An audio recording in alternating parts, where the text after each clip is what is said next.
तशी मागणी व्हायला लागली. नवनीत राणांनी सुद्धा तशी मागणी केली. कोणी केली मला माहित नाही. माझं तर म्हणणं आहे ना, जे काय तुमचा प्रश्न काय, औरंगजेबाची जी कबर आहे ती काढली जावी असं अनेकांचं म्हणणं आहे. तुमचं काय म्हणणं आहे त्याच्यावरच? ठेवून काय उपयोग आहे? म्हणजे काय,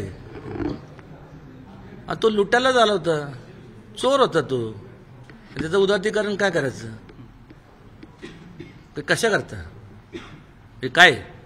आणि जे लोक दर्शनाला जातात त्यांना सांगा घ्या, त्यांचे वंशज आहे का ते दर्शनाला जातात, घेऊन जा, तुमच्या घरी ठेवा ना. मग नाही तर तुम्ही जावा, जे औरंगजेब कुठनं आला होता तुम्ही पण देश सोडून जावा, कशाला थांबता इथं?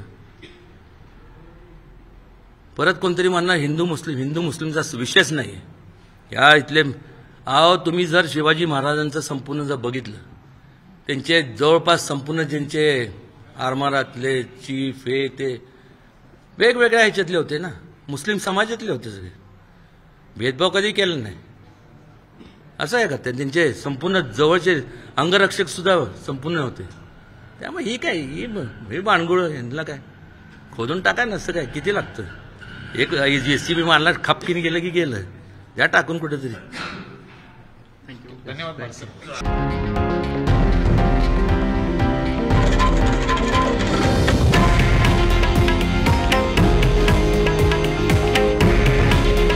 हे आहे देशातील नंबर 1 न्यूज नेटवर्क आणि आपण पाहत आहात TV9 मराठी.